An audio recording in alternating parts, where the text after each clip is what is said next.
So thank you very much for joining us on this Wednesday afternoon.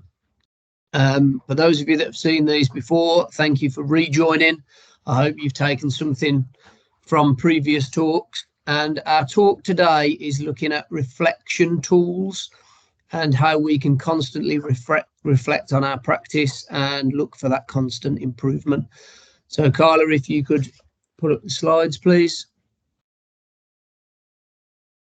Wonderful. So what we're going to look at today is how we reflect on both individual and collective practice. And we're going to look at something in particular called a SWOT analysis. And the SWOT stands for strengths, weaknesses, opportunities, and threats. And the important part about this is that it's reflecting on our own practice. It's reflecting on the services practice. And it's looking for constant involvement in terms of what we're offering and the service we offer. There's some fantastic elements of practice that go on within the probation service, and it's about looking at what we do, perhaps in smaller teams and again in larger teams, and how we can improve on that constantly, and that's as individuals and that's as a collective. The next slide, Carla, please. So from these talks, for those that have been on before, what I like to do is try and get some engagement. So from this talk, if you could commit to one change of practice based on the information that you receive, if you can start thinking about that now, so have a little think about the things that we're going through and how you might be able to involve those in team meetings, in day-to-day practice, or something on a larger scale. And then if you can record that in the chat throughout, it'll give other people ideas. It'll allow us to share best practice amongst those that are on the call already. And it might spark some interaction between people in terms of what's already going on and what we can do to improve. So if you can start thinking about that now. But in terms of the aims and objectives from this session, I'm hoping that you gain a greater understanding of the internal strengths and weaknesses within the service, within your teams, and your own strengths and weaknesses. I'm hoping that you gain a greater understanding of the external opportunities and threats that are available, and identify benefits of constant self-reflection and evaluation. And again, if we can look at how we put this in our day-to-day practice, how we can use it, how we can help to move ourselves forward and the team forward collectively and the service forward, then it's that constant reflection and constant improvement that we're after. Next slide, Carla, please. So again, the overriding arch for those of you that have seen these talks before is what we're trying to do is promote a culture change. And that culture change will come through communicating clearly and transparently with each other and improving communications.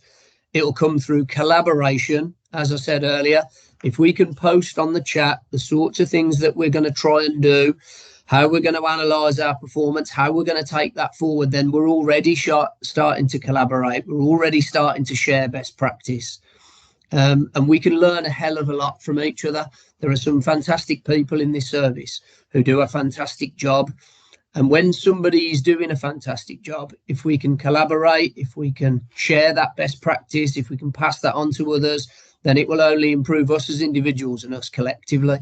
And the final part of the culture change model is based on consistency, and it's about a consistent message and a consistent way of working. Anything in life where change is going to be meaningful and impactful, there's got to be a level of consistency to it. And if we keep turning up and we keep doing the right things and we keep sharing good practice and we keep communicating clearly, then that's going to create a real impact and a big culture change within the service. And that's the kind of overriding arch of everything that we're doing at the moment. Next slide, Carla, please. So we've looked at in previous talks a number of reflection tools, and they're not particularly difficult. They don't take a lot of time, but they're very, very useful. So in previous talks, we've looked at something called KISS. All right, which is what do we need to keep doing? What do we need to improve? What do we need to start doing? What do we need to stop doing? All right, a really important tool that you can use very, very quickly. 4 simple questions that can be done in self-reflection, it can be done on task reflection, and it can be done on service reflection. Really, really easy, really simple. If you're looking at best practice and how we can do these after events, we can do these after quarters, we can do these at the end of the year. Again, it's about us looking at how we can constantly strive to improve and move forward. Another one was what works well or what went well, and even better if, a simple bullet pointed list of what's going well and what we can do to improve. And the language used in even better if, there's no negative connotation to it. It's what's going well, but it would be even better if. There's no negativity based around that. The one that we're going to focus on today is a little bit more in depth. So a SWOT analysis is a way of analysing a service, a way of analysing a product, and looking at what the strengths, the weaknesses, the opportunities and the threats are with regard to that analysis. And sometimes I think, we don't reflect enough. The job that we do is a very difficult job. Yes, it's a very rewarding job at times, but it can also be very frustrating.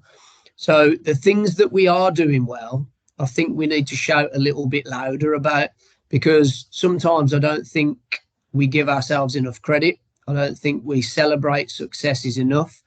And by analysing things, it's not about just highlighting the negatives. It's about highlighting the positives and the good things that are going on. Because within a really positive culture, you're highlighting the things that do work well. Yes, we're looking at things that need to improve, and we're fully aware of that. But if you focus solely on the negative, it becomes a difficult slog. Whereas if we're looking at what is working well, and let's celebrate that, and let's shout about that, and let's share that, then we can look at improving things together. And it might be that in different parts of the service, there may even be contradictions. So what one service or one region does particularly well, others may not. And if we can share and collaborate and communicate that with each other, then it stops that reinventing of the wheel. It's sharing the bits that work, but we don't know what works unless we reflect on that and we analyse that. The next slide, Carla, please. So like anything, a SWOT analysis is about meaningful change. So in order to move forward and meet your goals, whatever they may be, whether they're personal goals like this gentleman here with fitness goals, or whether they're a collective goal within a smaller team or a larger service, all right, it's a meaningful way of looking at what it is we want to achieve, where we are at the moment, and how we get there. Next slide, Carla, please. So the SWOT analysis simply stands for strengths, weaknesses, opportunities, and threats. And again, we can look at this as an individual, we can look at it as a business, we can look at it as a service, we can look at it as a region or a small team. So the strengths and weaknesses are internal to that particular team. All right, so what is it within our staff body, within our facilities, within our product, within our service that we would class as a strength? And the most simple way of doing this is to do it as a bullet pointed list. All right, internally that we're in control of. Some of it will be in control of, some of it we won't. And again, that's part and parcel of life. With any analysis, there are things that you can control and things that you can't. And if you focus on the bits that you can control, then that's a great starting point. So what are the strengths? What are the weaknesses? And that's internally. The opportunities and the threats then is external. So what other services, what other companies can you seek opportunities from? In terms of threats, what is it externally that's likely to cause any issues with what we're actually doing?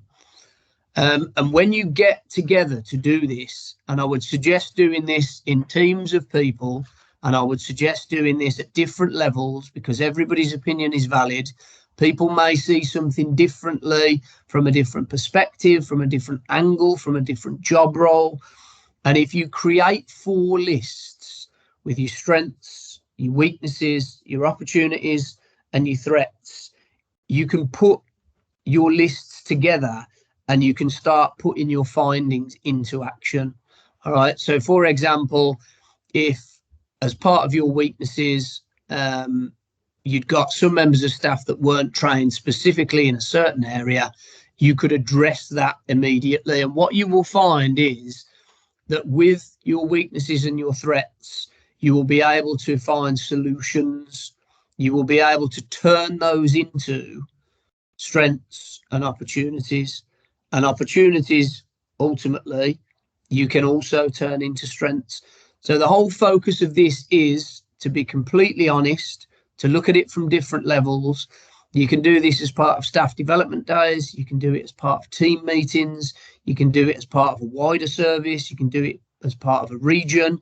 You can do it as part of a project, a plan, anything at all. And it simply highlights in clear, bullet pointed, simplified way of where you are, what you need to improve, and how you can move forward. And I think it's important that with a lot of these talks, we're looking at what we can implement into our day-to-day practice. And it's about evaluating that as well. There are certain things that you may have taken from different talks that you may have implemented, and some of it may have worked, and that's great. If it has, brilliant. Please share that with me, share that in the chat, share that with your colleagues.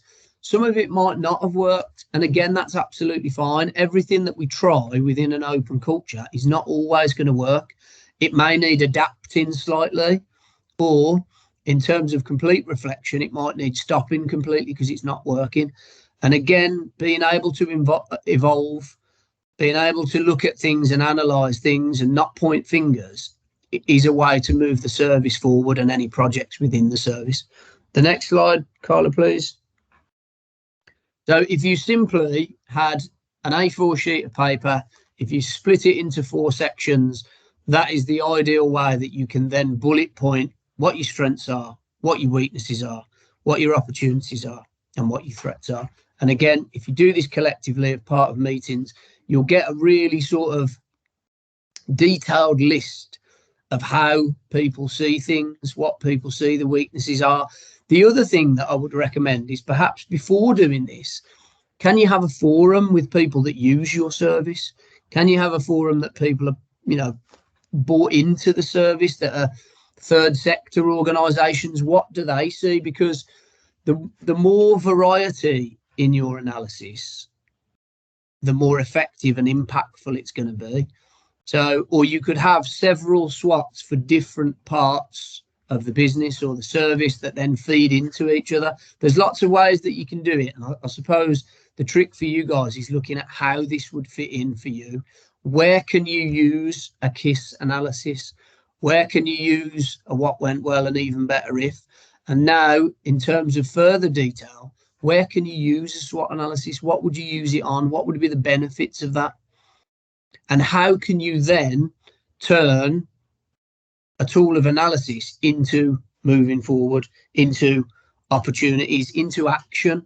Because, on a regular basis, we're all reflecting on the things that we do, but it's what we do after we've reflected and highlighted perhaps some of the things that are fantastic and some of the things that need a bit of work on. It's what we do in terms of putting that into action. And is there a strategic plan for that? Are you the leader of a team? Are you responsible for that? Because those are the sorts of questions that you're going to be asking yourself. Where does this fit in? All right, where can I use this best? How can I get the most out of this? Who can I invite in order to try and do this? Where do I do it? Do I do it meetings, staff development days? There's lots of different avenues that you can go down. The next slide, Carla, please. And again, the simple message from me is you guys do a fantastic job.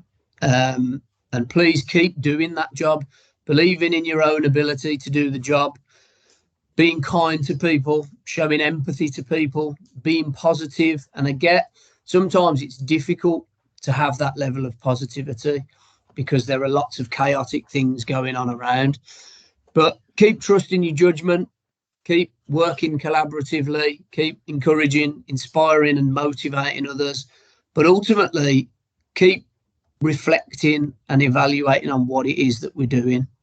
All right, because there are some fantastic elements to the service, and it's about how we reduce reoffending, how we help to put people back on the right path.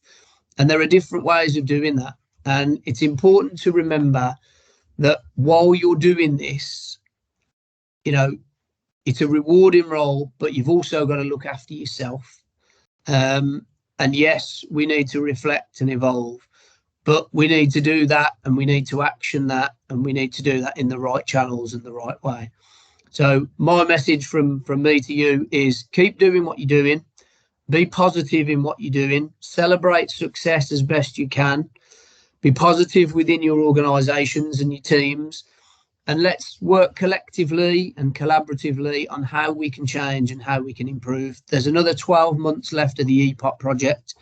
So if we can have a really big impact in the service, if we can impact the regions, if we can impact individuals, then I think collectively we'll be working towards our aim.